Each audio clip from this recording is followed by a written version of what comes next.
sente eza oxygen omuka gwe tussa oba bye tukola byonna kyandibadde kizibu nnyo ne Mukama tumwebaza. Haleluya. Njagala okuyita Mukisa Reagan jangu n'abazadde bo, omwami Mukisa Reagan yennyini wamu n'omukyala Faith. Haleluya.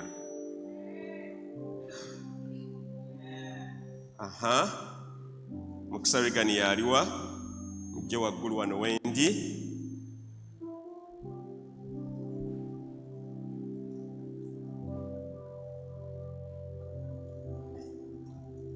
Ebintu nga tibitereera. Kale yono mukulu Mukisa n'amafuta mangi.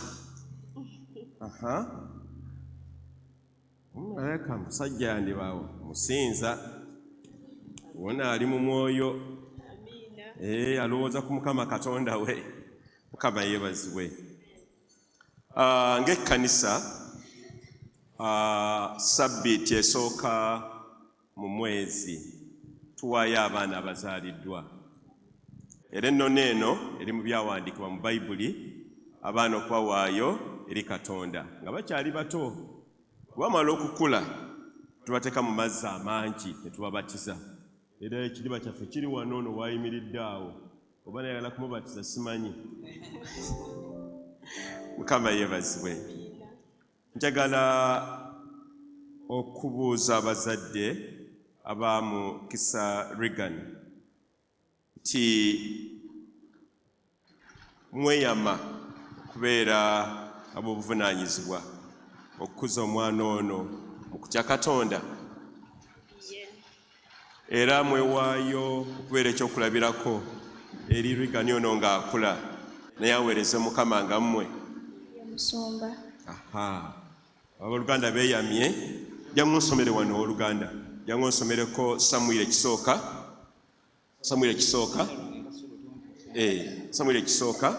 Olunyiriro chapter esooka. Kale luuke ntusome. Samuel ekisooka essuula ya 24 lugamba nti awo bwe yamala okumujja ku mabeere, ono nno ye Samwiri, bwe yamala mamu omujja ku mabeere n'amutwala n'agenda naye ng'alinnya ng'alina ente 3 ne afa mu y'obutta n'ekita eky'omwenge, n'amutwala mu nnyumba ya Mukama mu Sironi, era omwana yali muto. Ne batta ente ne baleetera eri omwana, n'amugamba nti ayi mukama wange, nga bw'oli omulamu mukama wange, nze ndi mukazi oyo eyayamirira w'oli wano nga nsaba Mukama. 27 Omwana ono gwe nasaba, era Mukama yampa ebyo bye namusaba, nange kyenvudde muwaayo eri Mukama ng'akyali mulamu. Nsonyiweko, aweereddwayo eri Mukama, ye anaasisanga Mukama oyo. Kati omukyala ono Ana yali mukyala mugumba nga tumanyi mu Bayibuli, n'agamba Mukama mpa omwana. Baali nga bamusekere bamuyisaamu amaaso, naye Mukama bwe yawulira essaala ze n'amuddamu, era n'amuwa omwana Samwiri, afuuka nabbi omukulu ow'amaanyi ennyo mu nsi ya Isirayiri. Era bwe yamala omwana omumuzaala n'amuwaayo eri Mukama. Mu Luka 2 essuula ya 22, era ne Yesu ne bw'atyo bwe yali. Bwe yamala okuzaalibwa yaleetebwa mu maaso ga Katonda, era Yesu ne n'aweebwayo maaso ga Mukama. Kati enkola eno yava mu byawandiikibwa ebya Bayibuli ng'abaana abato tebabatizibwa mu mazzi, naye baweebwayo nga ssaddaaka eri Katonda. Mukama waffe yeebazibwe. Era wanga oli muzadde oli eyo, tutegeeze nawe tukola olunaku akabanga kino kikole sabbiiti esooka ey'omwezi gwonna. Kakati njala tuyimirire banne ku magulu gaffe, tugole emikono gyaffe eri omwana ono Regan mukisa. Mukama amukuume, Mukama amwagale, Mukama amuwe amaanyi, Mukama era atuukirize ebyo byamutondera. Kwata ku mama omuseke emikono, mama museke emikono, musuma. Kale, Mukama tukwebaza olw'ekirabo kino eky'omwana ono Regan mukisa. Tumanye nti abaana birabo, abaana bibeera birabo ebiva eri Katonda. Teriyo maduuka gatunda abaana bava eri Katonda. Kati Mukama abazadde ab'omwana ono, maama ne tata beewaddeyo ne bagamba omwana ono tumuwe eri Katonda.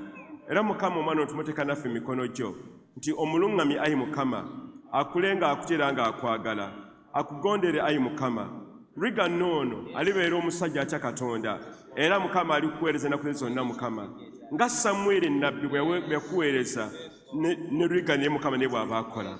Omwana ono Mukama mukuume, aleke okulwala, wabeerewo obugabirizi, asome ayi Mukama, abeere musajja naggwano ayi Mukama, afune diguli esooka y'okubiri n'eyokusatu, era abeera mu bufumbo obutukuvu ayi Mukama, akuweereza era Mukama akwagale, abeere ow'omugaso eri abazadde be, ow'omugaso eri ekkanisa, eri omugaso eri eggwanga erya Uganda n'amawanga amalala gonna.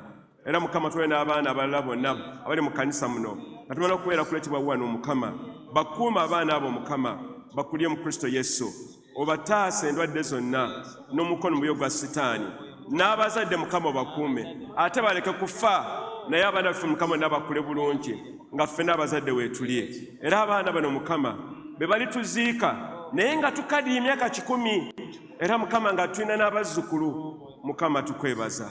Kati Mukama eriyo n'abakyala abala mu kkanisa muno nga baagala abaana, tebafunanga baana, embuto zaabwe tezifunanga baana. Mukama bajjukire bafune abaami abalungi, bagattibwe bulungi, bafune abaana. Mukama tukwebaza mu linnya lya Kitaffe n'eri Omwana n'eri Omwoyo Omutukuvu, ffenna tugambe nti amiina.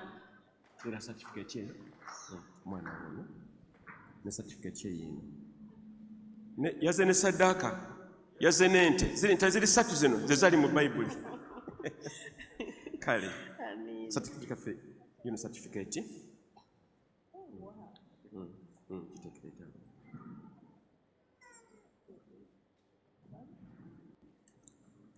bale sente 3 ziri muno nga bwe gwali mu biseera bya Samwiri.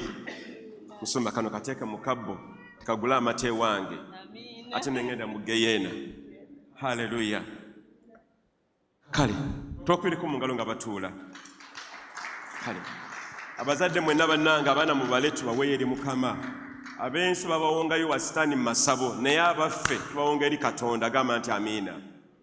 Kale amiina teziriwo kanene kijja kuba weewaawo. Kale Mukama yeebazibwe. Abaana bagende mu klasi zammwe obudde bwebwo, abasomesa babalinze. Bw'obali wansi wa myaka 10, myaka 9, genda mu kibiina kyammwe muyige ebyo babateekedde. Haleluya.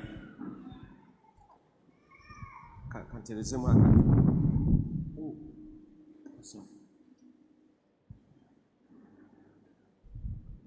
Haleluya.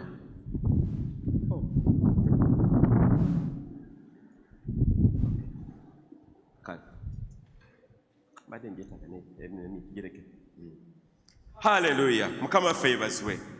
Njaluddemu yaniriza wakulinaanye ku mukono n'ogwa ddyo. Mugamba wansanyusa nnyo okukolaba Oluganda, ye Mukama akuumye atya. Waliddeyo emmere eky'ekyeggulo. Mubuuzeko Oluganda tukigaana. Ayidde akalo, akawunga, ebitakuli n'ebibonge, ebigere by'ente nze byannema n'okulya. N'eri ababiwomerwa maama bamenya n'okubuuza tukwekali bakata kasinziiro, tukuba kasinziiro. Mukama yeebazibwe. Haleluya. Munzikirize tutandike bwe tuti. Twebaza Katonda olw'omwezi oguyise ogwa Juni, ogw'omwezi ogw'omukaaga ogwa Gregorian calendar, tubadde nga tuyiga ku nsonga ey'amaka, abaami abakyala. Brother Emma, tukulabye Emmanuel, tukulabye omwezi guno obadde bize ndowooza. Ne tubadde ku mwezi ogw'amaka, omwezi ogwa famire. Tuyize ebintu bingi nnyo nti obufumbo ndagaano. Bw'ogamba nti nno nze nja kutwala obeere mukyala wange oyingira endagaano. Ne tugamba nti endagaano eyo nkulu nnyo. Kathe tusense okulaba. Long time. Tusenye okulaba nnyabo Kathe. Ono Kathe Jumba mukwano gwaffe nnyo. Abadde naye abuzeebuzeemu ne tukwaniriza nate mu kkanisa. Tumukwireko mu ngalo Kathe bannange. Eri omulala abadde abuzeebuzeemu nga sinakulaba. Eri omulala naye munaagenda mu ggulu mu abooluganda. Kale tugende mu maaso. Bali ngamba nti Juni kubadde mwezi gwa kuyiga ku maka, nga tulaba nti namaka kintu kikulu nnyo, era nga mu maka mwe muva abaana. Ne tuyiga ku nsonga y'abaana nti abaana nsonga nkulu nnyo mu kkanisa, era nga tugamba nti mu baana abo mwe muva ate abasajja n'abakazi abaweereza Katonda. Mwe muva abakebezi, mwe muva abayimba mu kwaya, mwe muva ababuulizi b'enjiri n'ebirala ebiringa ebyo. Ne tuva ku baana ne tudda ku bavubuka. Naye ku baana twayiga omusajja omu Gayitoni, yali omusajja omulema naye n'asobola okukuza abaana 10, era agenda okumaliriza nga abaana ebyo 10 bafuuse basawo abakugu ennyo, era ne tusomoozebwa nnyo nti gwe nange tukuze abaana. Abazadde tukole ki? Tukuze abaana baffe baveemu embavu. Ffe tulemeredde abaana ate basukkulume. Mukama yeebazibwe. Omukadde w'ekkanisa Samuel yali agamba nti gwe bw'oba ozimba ennyumba emu, abaana bo bagambe ongereko ziira emu yokka. Zibeere ennyumba mmeka? Zibeere mmeka? Zibeere 10. Kati n'abaana baabwe nabo bongereko ziira emu yokka. Zibeere mmeka? 10. Kiki tugamba nti abaana baffe balina okubeera nga balina otusingako nga ggwe naawe bw'osinze ku bazadde bo. Mukama yeebazibwe. Ntulaba abaana nti kino bakuza mu kutya Katonda. Omusumba Josefu n'atwala mu bavubuka, n'agamba abavubuka babantu bakulu nnyo mu kkanisa, era n'atulaga nti nno Danyeri, Josefu n'omu n'abalala baali bavubuka, naye Mukama n'abakozesa mu ngeri ey'amaanyi ennyo era ey'enjawulo. Era n'atugamba nti nno abavubuka mu kkanisa muno mugwanidde okuweereza Katonda, kubanga mulina amaanyi mangi. Amaanyi ago amangi si gakuba bikonde, kuba ŋŋumya, ago amaanyi amangi gakuba ekigambo kya Katonda n'okubeera abakkiriza mu kkanisa oba mu mubiri gwa Kristo Yesu. Ne mmaliriza Sande yaggwa ne nfunikira nti namaka ze mpagi eziyimirizawo ekkanisa. Awatali mpagi teri kizimbe kiyinza kuyimirira. Era ne mbalaga empagi zaffe ziizo muziraba ezo. Wolaba wali ekyuma ezo mpagi ziri kumpi 24-5. Musumba Emmanuel ziri meka? Ziri 25? Kale bwe zityo. Naye empagi ezo ze ziwanidde kino ekizimbe okuva wansi mu foundation paka eri waggulu, kasolya waggulu, mpagi. Ne tugamba nti ekkanisa erina okubeera nga erina empagi, era ng'empagi ezo ge maka. Gw'omwami n'omukyala oba omukuza w'abaana oli mpagi. Era ntugamba nti empagi ezo bw'obeera nga ozigayaaliridde ekizimbe kigwa. Kakati gwe nange ali mu kkanisa muno ng'oli musajja, oli mukyala, oli mwami, oli mukyala, oli muvubuka, oli mukadde, oli mpagi. Era olina obuvunaanyizibwa mu kkanisa okubako ky'okola, kubanga bwe tukwatira wamu ekkanisa esobola okuyimirira obulungi n'ekula era n'egenda mu maaso. Mukama waffe yeebazibwe. Mu bumpimpi gwe mwezi ogubadde ogwo ogw'omukaaga, omwezi ogwa Juni. Tulandise omwezi omupya ogwa Julaayi, naye nga ekyewuunyisa nti gutandise nga tuli ku mwezi ogukuze ogwa Tamuuzi ogwa Bayibuli, gwe mwezi ogwokuna.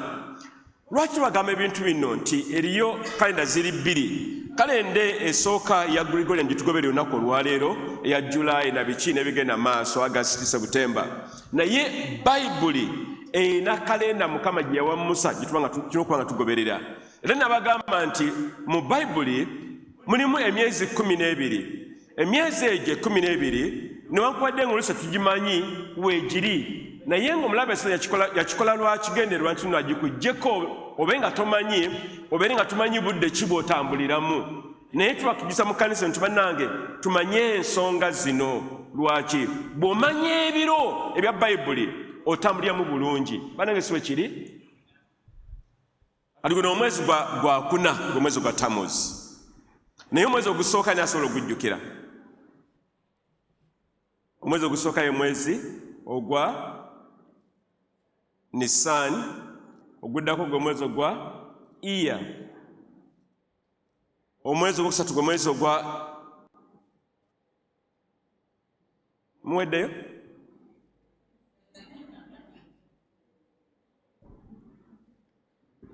kama yebazwe gwe mwezi ogwa Sivan kati mwezi gwa kwenda gwe Tammuz ogwokutaano ye Av ogw'omukaaga ye Elul ogw'omusanvu ye Tishri ogw'omunaana ye Heshvan ogw'omwenda ye Kislev ogw'ekkumi ye Tivet ogw'ekkumi n'ogumu ye Shevat n'omwezi ogw'ekkumi n'ebiri gwe mwezi gwa Adar Mukama yeebazibwe kakati bwe tumanya obudde buno kituyamba ki tulina okukola kati njana okubajjukiza nti guno omwezi ogwa Tammuz gwe tulimu kaakano gwe mwezi abaana ba Isirayiri bwe bakolera akate akatalina kubeera ne bakasinza nga Eroni yabalaza ekyokukola ekitegeeza guno omwezi tulina okwewala okubeera nti tusinza ebifaananyi oba okukola ebintu byonna ebikontana ne Katonda oyinza obutakola kataako ng'abali bwe baakola naye ng'olina ekintu mu bulamu bwo nga kyafuka Katonda katugambe omupiira nga gwafuka Katonda awali Man U ne ani omulala Arsenal tolya mmere era bw'aba gikuba goolo 3-0 ofuna n'omusujja oyo aba afuuse Katonda abalala masimu gafuka Katonda essimu gy'osookerako nga lukedde bwe ruti n'ogiyitamu paka era bw'oba ogenda okwebaka kw'osembera bw'oti esulana eringa naye obuliri bwo oyo naye Katonda eri abalanga emmere yafuuka Katonda bw'alaba emmere amalusu ne gayiika naggwamu n'ak'obuntu olw'emmere emmere neyefuuka Katonda abalala endabika zaabwe dakikemu 2 akalabirwamu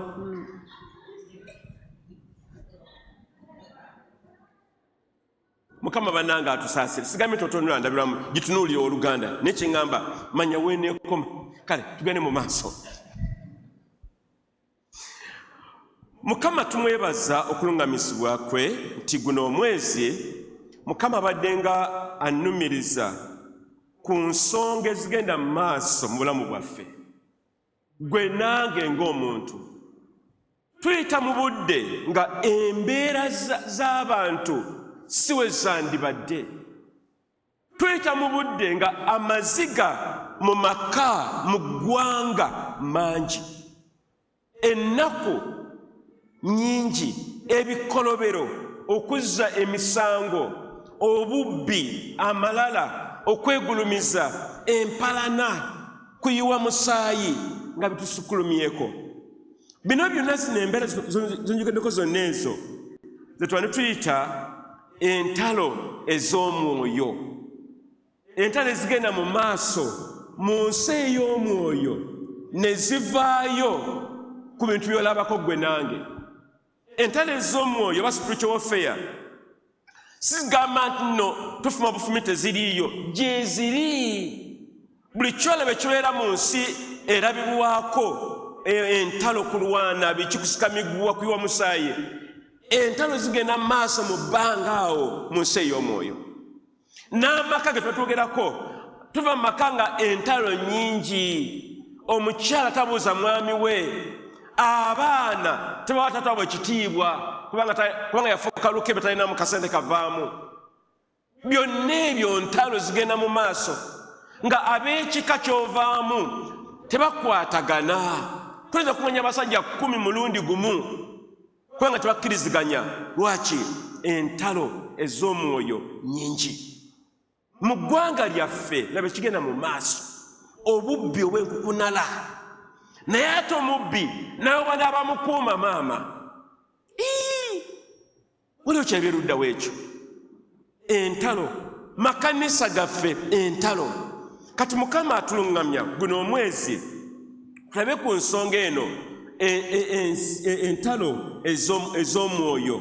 Era mu kafaananyi akali awo omusajja oyo akutte ekitala, ayambali ddala bulungi nga Bayibuli bw'egamba mu Efeso 6 nga yeeteeseteese okulwana olutalo olujja gy'ali mu nsi ey'omwoyo era ne mu nsi erabikako oba eyabuliwo.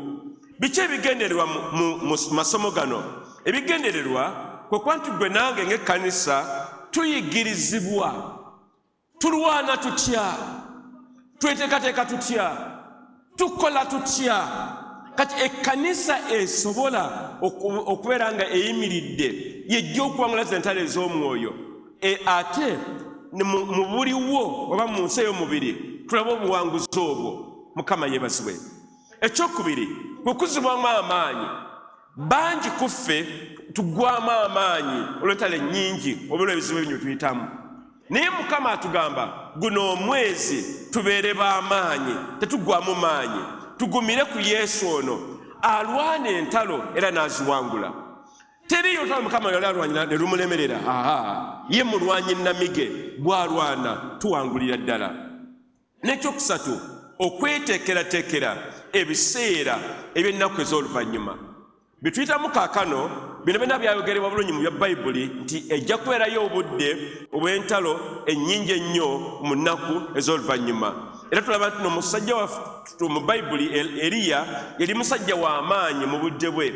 Naye Mukama naawe akoowoola obeere nga Elijah nti buli lutalo lwonna mu bulamu bwo oluwangule ggwe. Mukama yeebazibwe. Nabadde mpuliriza omusajja omujjo ku nsonga eno n'agamba bw'ati.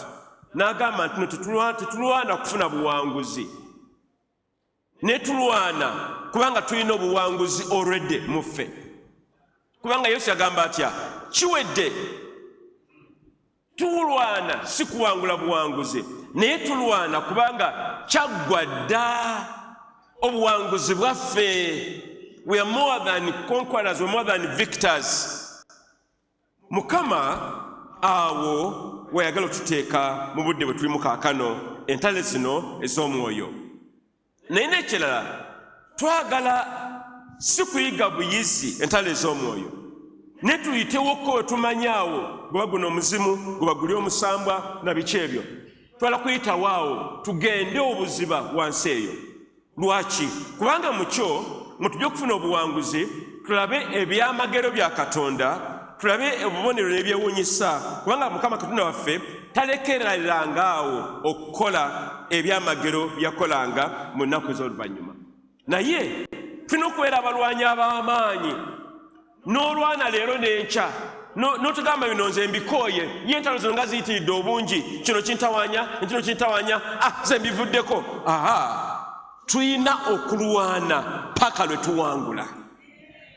Ekyo Mukama kyatuyitira.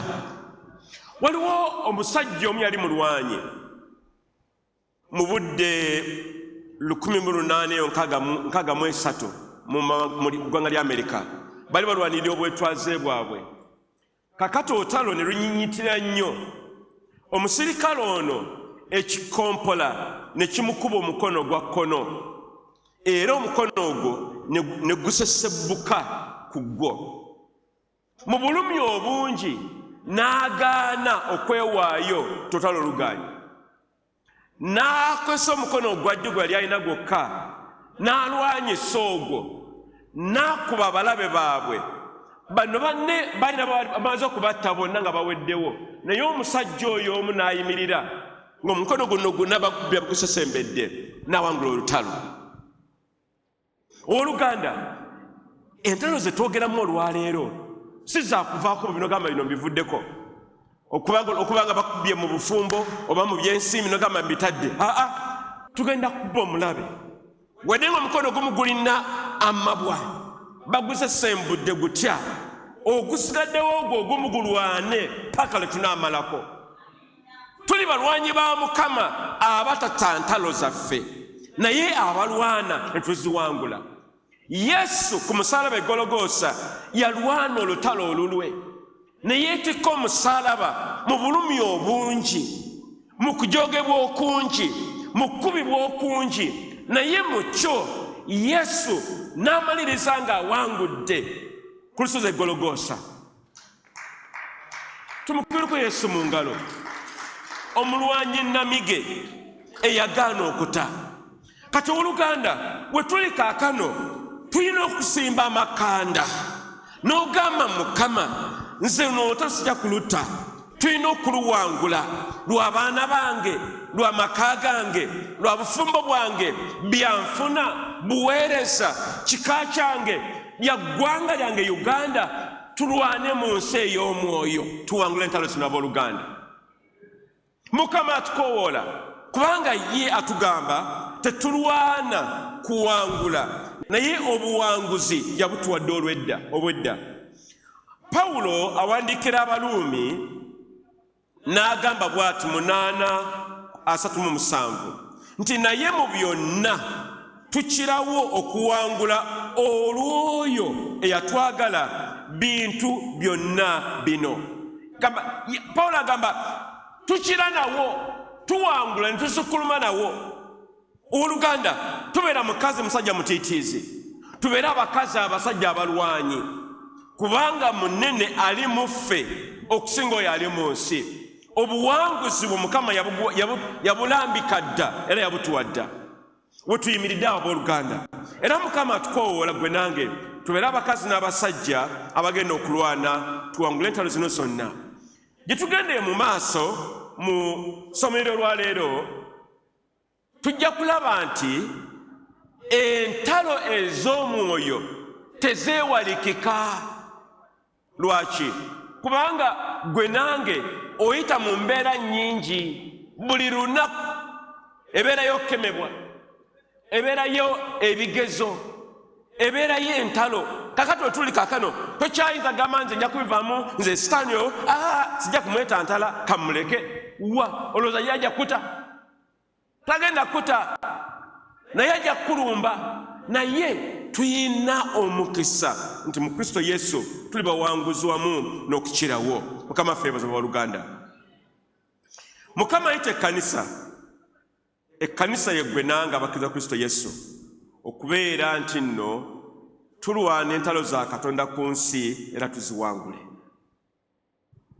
Buli lw'olemererwa oba oswaza Katonda, buli embeera lw'ekuyinza, Mukama watumuwadde ekitiibwa.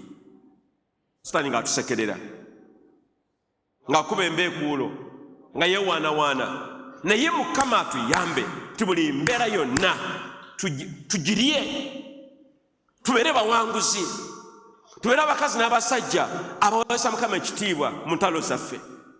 Ffe tuli balwanyi abatalemererwa era abatawangulibwa kubanga munene ali mu ffe okusinga oyo ali mu nsi. Pawulo Abakolinso 2 agamba bw'ati, 2:10 olwokuna agamba bw'ati, kubanga ebyokulwanyisa byaffe si bya mubiri naye by'amaanyi mu Katonda. Okukola ki? Wano Babula engambye nti okuzikiriza ebigo eby'amaanyi. Pawulo agamba nti, kasome ekiri ku screen, lugamba nti kubanga ebyokulwanyisa eby'entalo zaffe si bya mubiri naye byaki? By'amaanyi eri Katonda olw'okumenya ebigo. Kati omuntu akuvuma ku kkubo oba ku mulirwano, oyo mwesonyiwe, genda emabega w'ekyo kyali yeri ekinyisa olutalo olwo. Kubanga omuntu abanga akumidde ku kkubo, kireza mu nsi ey'omwoyo olutalo lwa lutandise. Kakati gwe nange Mukama atukoola ng'atugamba nti ebyokulwanyisa byaffe si bya mubiri na musaayi. Bino byolaba ebigenda mu ggwanga zonna ezo ntalo za mu mwoyo naye nga zibbulukira mu mubiri. Bwe kityo bwe kiri. Kiri nga bw'osaba Mukama akuwa emmere. Mukama bw'addamu essaala eyo takuwa mmere mu mwoyo, agikuwa mu mubiri, mu buliwo. Entalo zaffe zonna si za mubiri na musaayi naye ziri mu nsi ey'omwoyo. N'olwekyo tulina okubeera ab'omwoyo ennyo. Kikye ŋŋamba, ye obeera ow'omwoyo ennyo, okubeera nti nno tubeera abakazi n'abasajja ababeera n'ekitala. Ekitala ye Bayibuli. Obeera omukazi n'omusajja nga ebyawandiikibwa obitegeera bulungi era obisoma, kubanga ekitala kino kikituwa obuwanguzi mu nsi ey'omwoyo. Yesu mu Matayo 4 agezesebwa ne Sitaani. Sitaani amugamba, nja kukuwa obwakabaka bwonna bw'ensi eno, nvunna mu nsinze. N'amugamba, kyawandiikibwa, tosinzanga bakatonda balala bonna okujjako ani? Yesu, Katonda waffe owa mu ggulu. Kati ekitabo kya Mukama kyakulwanyisa ky'oyina. Bw'oba tumanyi byawandiikibwa oli mu buzibu bunene. Omulaba abagenda kukusensera. Okusaba kyakulwanyisa. Okusiiba kyakulwanyisa. Okwenenya ebibi, obutuukirivu nakyo kyakulwanyisa. Okuwaayo ekimu eky'ekkumi kyakulwanyisa. Bino ebyo byakulwanyisa bya mwoyo, si bya mubiri bubiri. Kati Mukama atukoola gwe nange tubeere nga tuli ba mwoyo, tusobole okwaŋŋanga entalo ez'omwoyo. Eky'omwoyo kiba kya mwoyo, n'eky'omubiri kiba kya mubiri. Naye ng'ali eky'omwoyo tekifuga eky'omubiri. Bw'olemerera mu mwoyo ne mu mubiri obajja kulemererwa.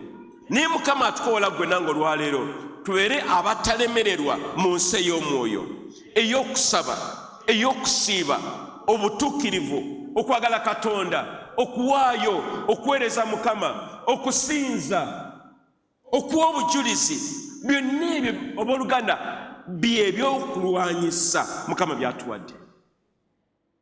N'ekyannaku nti ekkanisa tuli banafu nnyo mu kunoonya Mukama Katonda waffe. Obunafu busukkulumye booluganda. Y'ensonga osanga lwaki omulaba Sitaani atudde mu buyisi nga mazzi. Omanye amazzi go bw'ogata gayita buli wamu, ne mu palesi gatuukayo gatatuuka. Mukama atuyambe tubeere abakazi n'abasajja abalina embavu era abalwanyi namige. Njagala okuddamu ebibuuzo biringa 4 olunaku olwaleero. Era ebibuuzo bino byekuusa ku nsonga eno nga twanjula essomo lino ebikwata n'entalo ez'omwoyo. Twala okutegeera entalo zino ez'omwoyo. Kasimo mu Luzungu nkiza mu Luganda. What is high level spiritual warfare in a believer's daily life?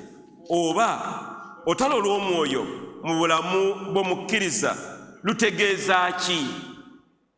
Kitegeeza oluganda okwogera ku ntalo zino ez'omwoyo, era bwe tuba tuzogerako kiki tulina okumanya ngaffe abakkiriza mu Kristo Yesu.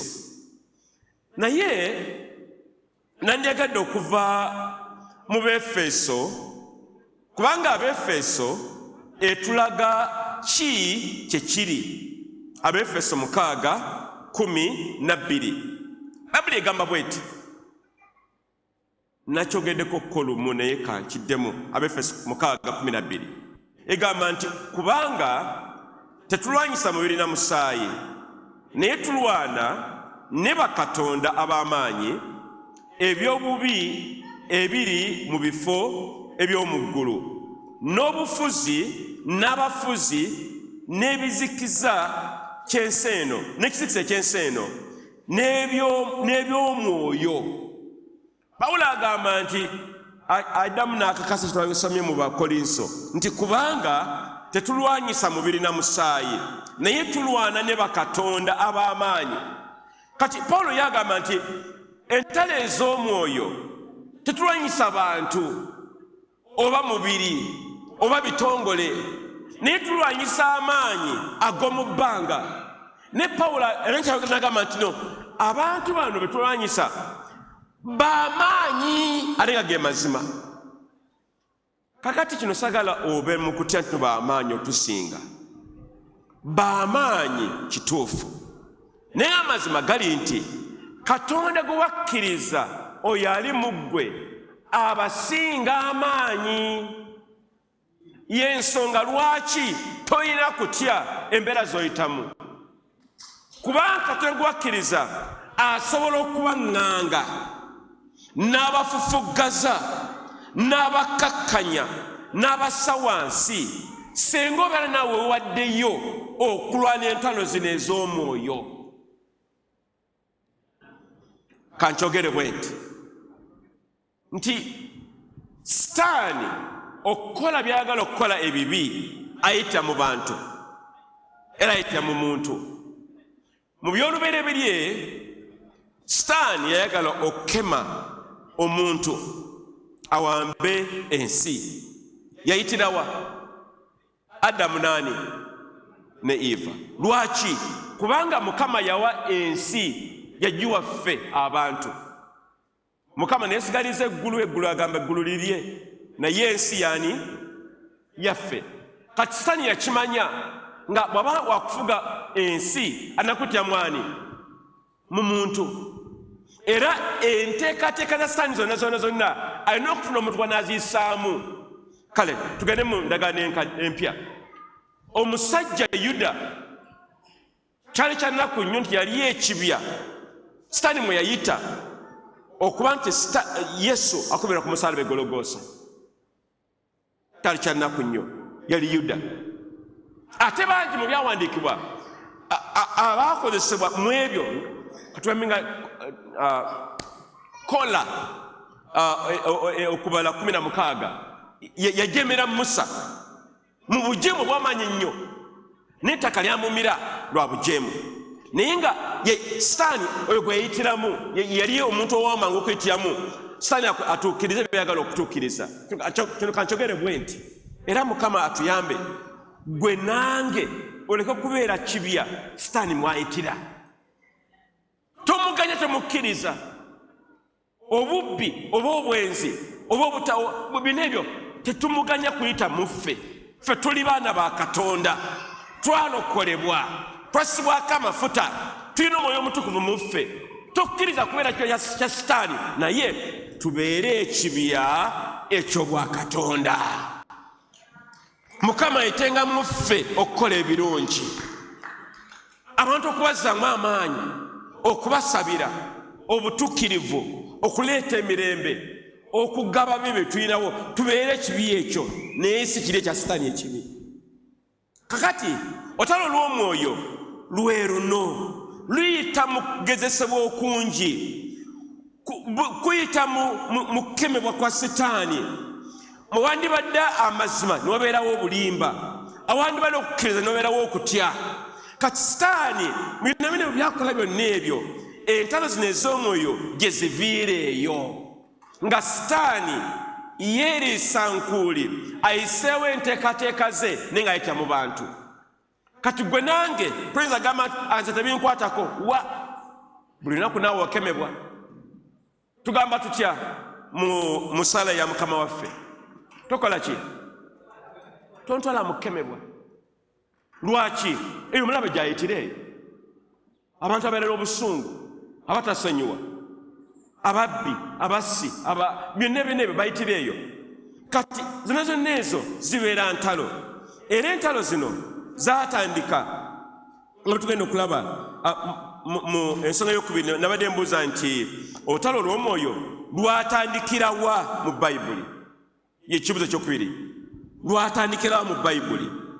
Bayibuli tugamba bulungi nti entalo zino zaavira ddala mu ggulu okubikkulirwa 12:7-8 nga Sitaani eyali obudde obwo Lusifa nga alabika bulungi ng'era mutenereza mulungi era nga musajja w'amaanyi, Sitaani n'afuna ekirowoozo oba ne yeeyagaliza entebe ya Katonda ng'ayagala naye bamusinze.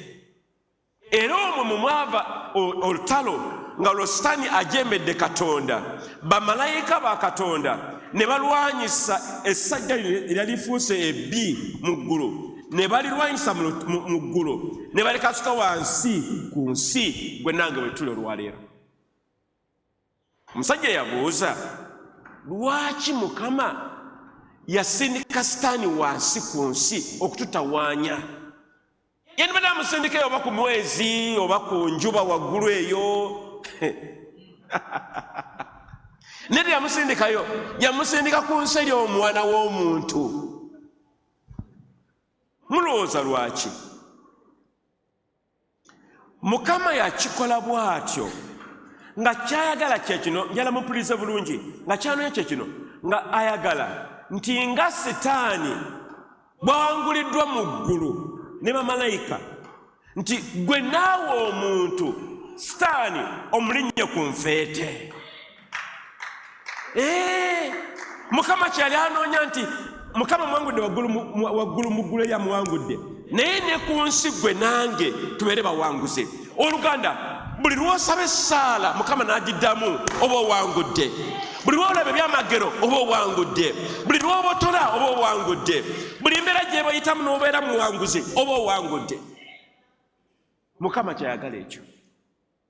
Mukama bannange atuyambe tubeere abakazi n'abasajja abalwanyi nga tetutya, kuba Mukama ali ku luuyi lwaffe.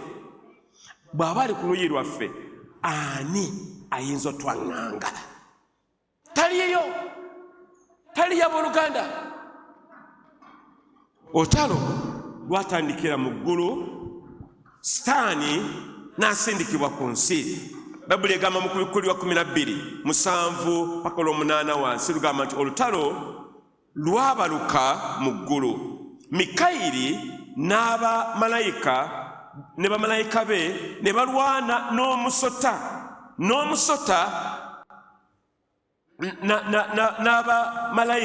bamalayika be ne balwana naye ne batawangula. Sitaani mu ggulu teyawangula lutalo, yakubibwa paka wansi. Olwaleero gwe nange newankubadde nga Sitaani atulemerako, yawangulibwa mu ggulu. Nga bwe yawangulibwa mu ggulu, ne ku nsi naffe tumuwangule. Haleluya! Oluganda, oli muwanguzi. Erinnya lyo ddungi, muwanguzi. Oli muwanguzi gwe, oli w'amaanyi. Munene ali mu ggwe okusinga ali mu nsi. Gwe ne Katonda wo muli bawanguzi. Eyo embeera gy'oyitamu ojja kumalako. Totya, tokankana, totoba. Mukama ali naawe. Mbeera ki eyo, bizibu ki by'oyitamu oluganda, Mukama ali naffe, tujja kuwangula. Haleluya, haleluya. Namwe mumpe ku maanyi, mulinga abataliyo eyo.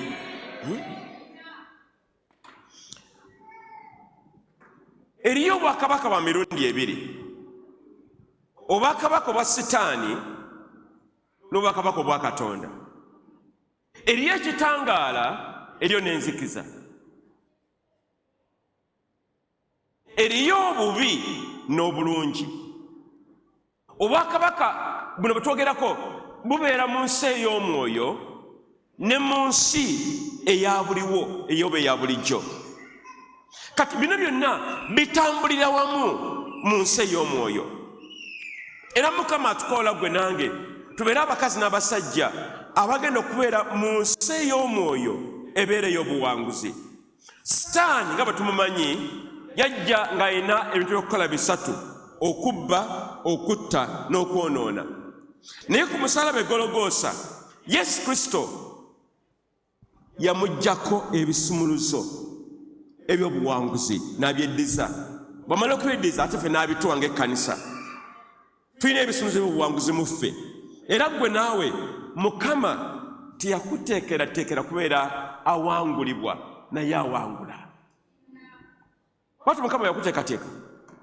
Kati buli lw'owangulibwa wejjukanira Mukama, nedda sina kubeera wano, nina kubeera muwanguzi, nina kubeera mutwe si mukira, nina kubeera waggulu si wansi, nina kubeera ku kasozi waggulu si mu biwonvu, nina kubeera musajja mukazi alaba ku byamagero bya Katonda si kuswazibwa oba nakusindikirizibwa na luti. Omanyi mu Luganda era ekigambo kyebogera okusindikiriza n'oluti kitegeeza teri akwetaaga. Kati bakasukeeri ensiriŋŋanyi egudde awo ewunya bajjayo oluti bakasukeeri. Toli lusiriŋŋanyi, oli mwana wa Katonda. Mukama atuwa amaanyi ago tuyimirire abooluganda, tubeere abawanguzi gye tuli, emirimu gye tukolamu, embeera ze tuyitamu, ebyensimbi. Mukama atuwa nange obuwanguzi kubanga ekyo Mukama kyatutondera. Jakuba kyanaku nnyo okugenda muggulu Mukama akubuuza owa embeera yali etondegamba Mukama nabonaabona natawaana maama nga Mukama negamba kyo kyaliwo taati omanyi bino byali binemeresa. Mukama negamba naye byawanike byali bigamba bwe biti. Abooluganda, guno omwezi twesibe bbiri, gamba twesibe bbiri, tulwane paka letuwangula. Mukama yeebazibwe. Gye muli eyo banange, gye muli abawanguzi mwe, gye muli eyo abawanguzi baliwo mbalabeko. Nze nange ndi muwanguzi. Haleluya. Tukoyo tuyisaamu amaaso anti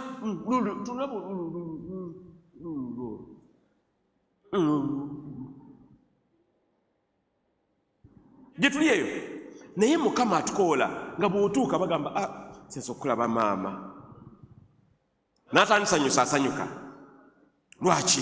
Kyolina kinene, oli muwanguzi, oli mwana wa Katonda, tebakuyisa mu maaso, oli muzito. Tolinga biba byanswa oba biba byankoko, naye oba muzito, obanga laddu bw'otuuka. Manyi laddu eno bwababa.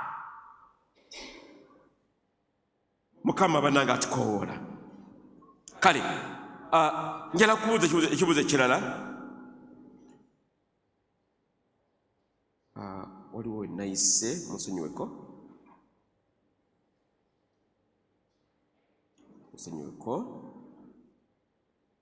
Okay, tutuse twagala wenyini. Kakati badde mbuuza nti mu ngeri ki ez'enjawulo abakkiriza mwe twesanga mu ntalo ez'omwoyo. Nzogeddeko ndowooza nga tujja utuukidde paka wano, naye bannange zino engeri nnyingi nnyo sinza na kuzimalayo. Lwe twesangira nga tuli mu ntalo, ate entalo ezimu sifa bazeereetera, entalo ezimu mbeera. Niweesanga mu mbeera ng'oli mu makkati ga lutalo.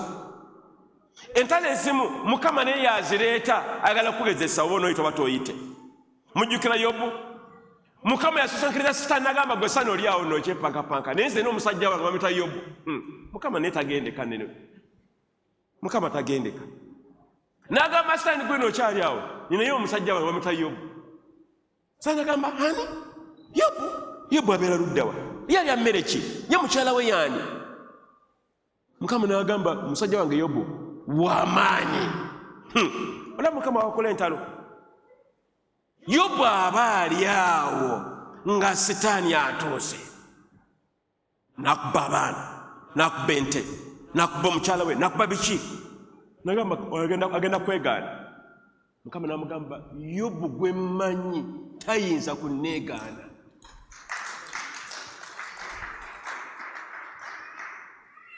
Nagamba kale mumpeemu nkulaga essampo ajja kuvaamu. Naye twebaza Katonda. Yobu n'ayita mu mbeera ezo, n'afiirwa ente ze, ebyamaguzi bye, abaana ne bafa, n'aziika abaana 7 olunaku lumu, 7, entaana 7 olunaku lumu. N'omukyala n'amwegaana, naye Yobu n'agamba kannemereko wadde embeera nga mbi nayimira mu kusaba. Era tugenda okumaliriza nga Yobu awangudde olutalo olwo. Mukama tukoola tubeere nga Yobu mu budde buno. Embeera ne bw'eneebeera etya, twesige Katonda, tuleke okugigumira, tuyimuse okukkiriza, tusome ebyawandiikibwa, tusabe, tusiibe, tubeere bakkiriza. Mukama naffe ajja tuviirayo mu mbeera zaffe.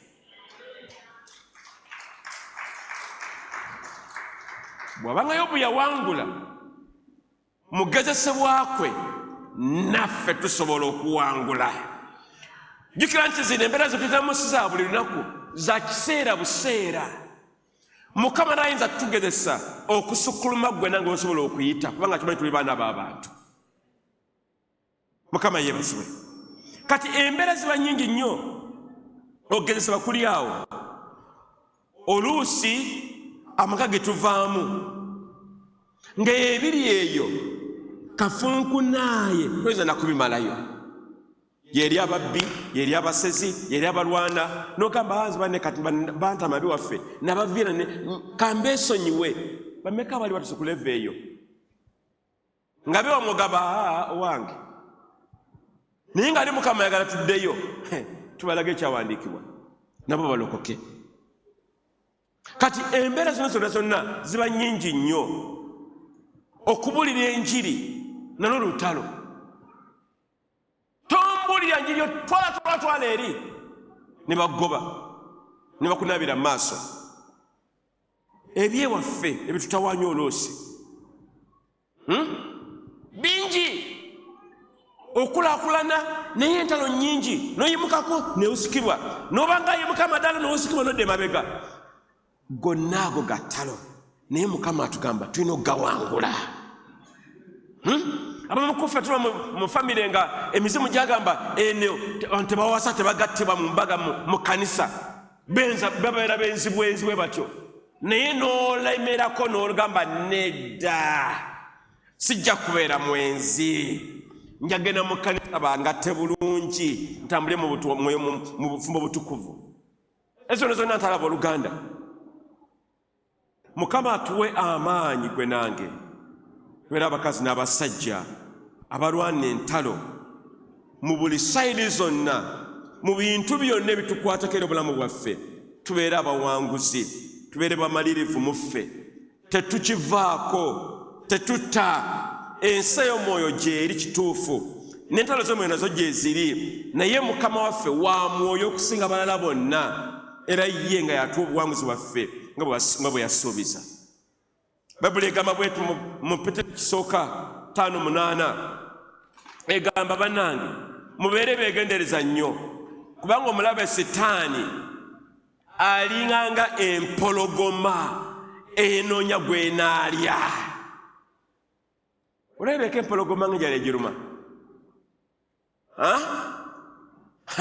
emanyi n'okwologoma.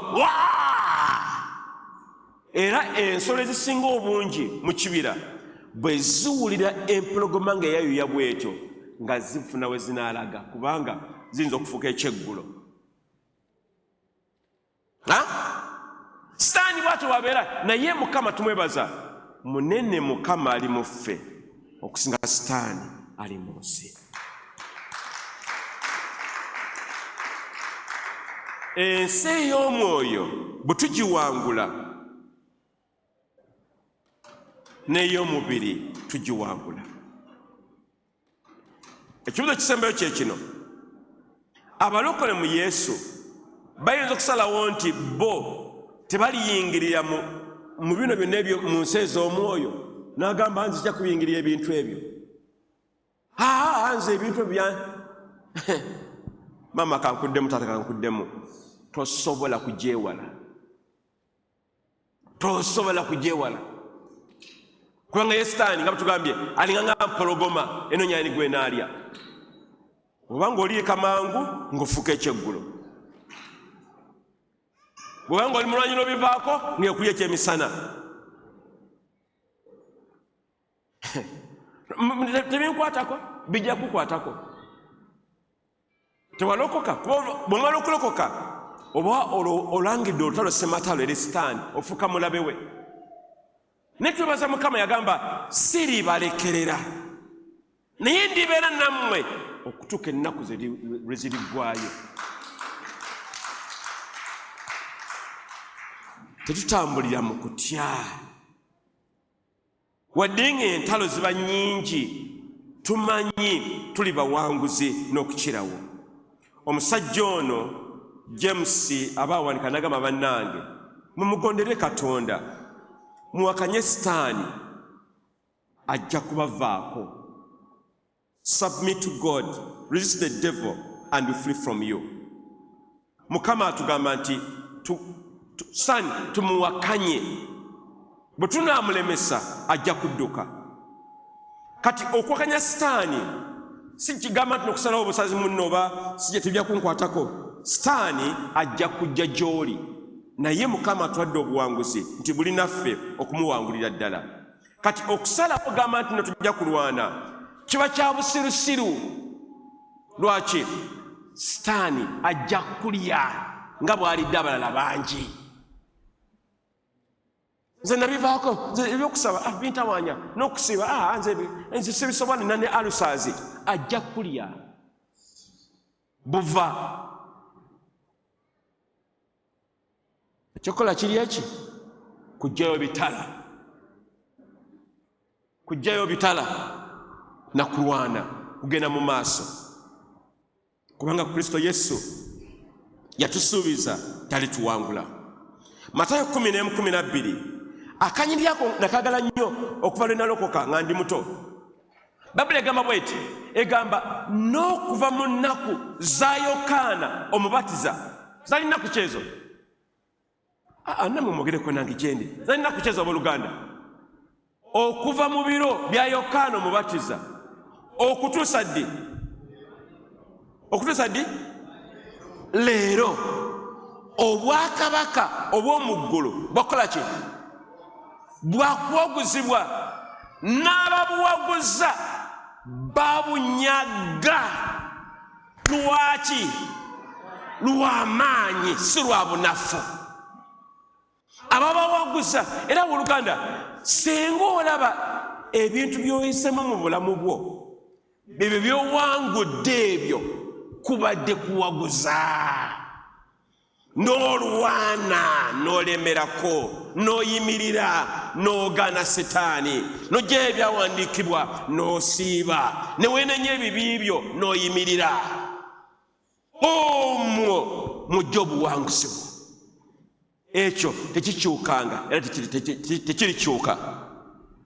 Ekiro kankitekewo bwenti nti abooluganda, entalo ez'omwoyo tezirikoma paka Yesu ng'akomyewo.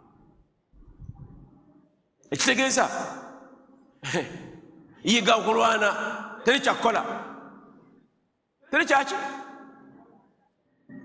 Tuyige kulwana bulwanyi. Era Sitaani ono abamuwangula babeera b'amaanyi. Nekemaya yazimba ekisenge